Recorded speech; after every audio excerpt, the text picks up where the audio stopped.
Alright, from what I've read, the most common Wakazashi handle length was 8.7 inches, so I'm going to go ahead and I'm going to do mine at 9 inches.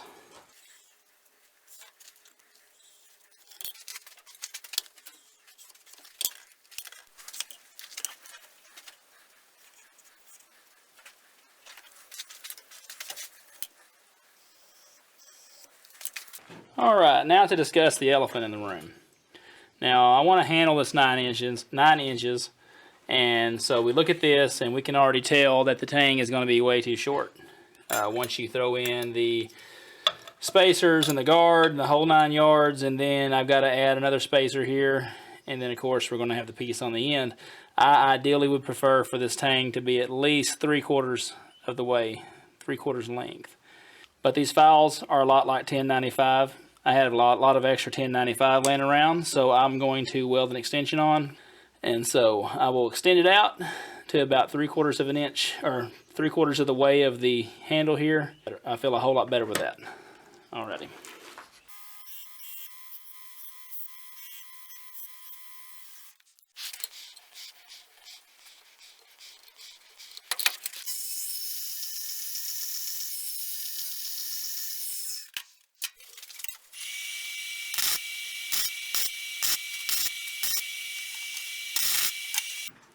Alright, there is our extension welded on.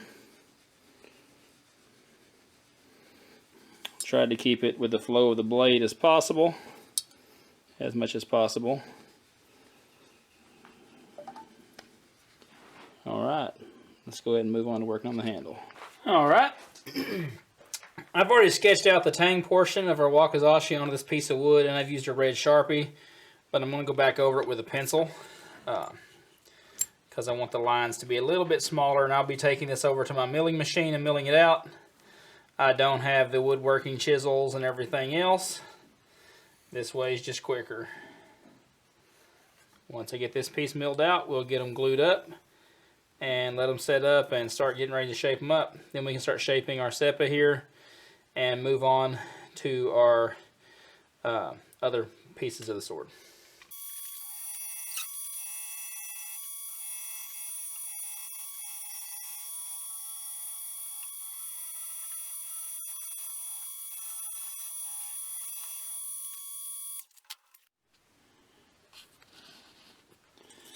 Alright, got both of our sides slotted out. Got a pretty equal amount out of each side. A little more on one than the other, that's fine. Already checked it on the tang, fits up good. So now we're going to glue this together and move on to the next step.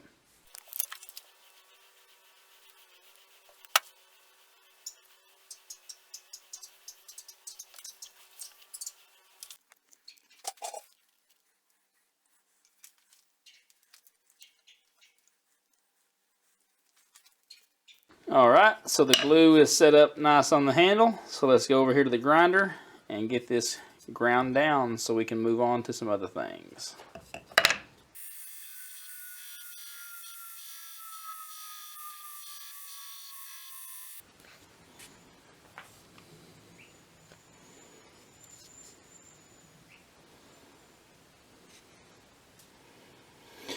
Alright, now that our handle's shaped, we can move on to getting our seppa here ground down to match up with the handle. Then we can address our guard, and then we can move on to doing the other pieces of the fittings that we need, and not too far off from wrapping this handle up and then giving it the proper wrap and being done.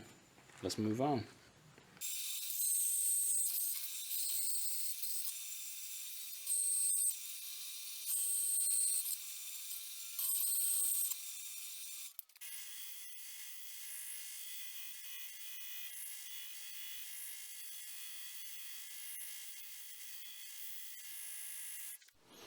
Alright, I've got all of our fittings here shaped. I'm going to go ahead and take a pencil and I'm going to draw around this piece here.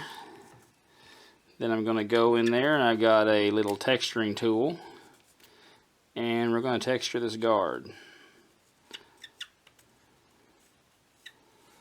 Alright, I don't want the texture underneath that because if I do, it's liable to make some gapping that I don't think will look very good. So, alright, let's go out here and start hammering. Alright, so this is what I'm going to be using here. Somebody has taken and ground some little balls on the end of this. Looks like they've actually braised a couple on. These were given to me by a friend of mine. They were in his dad's old stuff. And I think they was initially used for leather work, but I've played around with some annealed copper and it gives it a nice hammered texture that I can kind of control without being all over the place. So let's go ahead and give them a go.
Alright, here's the piece.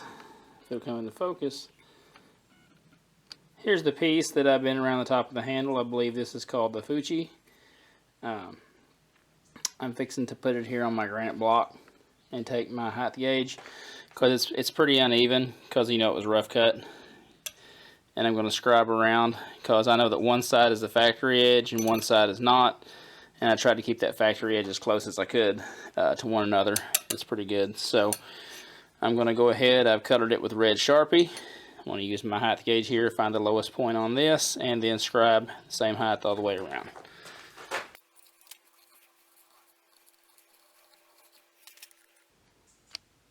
You can see it right there. So I'm going to go over the grinder and grind that off, and then we'll set it on the handle and see how she looks. Alright, nice snug fit. That's what I wanted.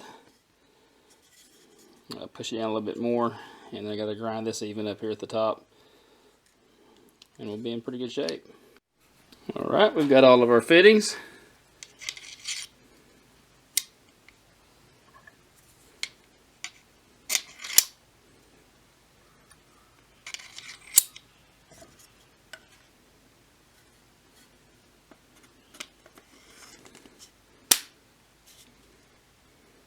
Alright, everything's good and tight. We're going to turn our attention to the Kashira down here. Alright, I got a Kashira done.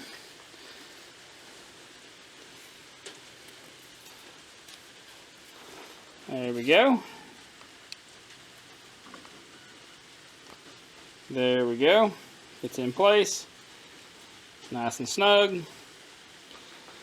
Alright, the way that I did it, for those of you that may be wondering, is I took some more pieces of the fittings I had, and I just ground the notch in around much like I did at the Fuchi up here, and you know, just rounded it around to fit the handle.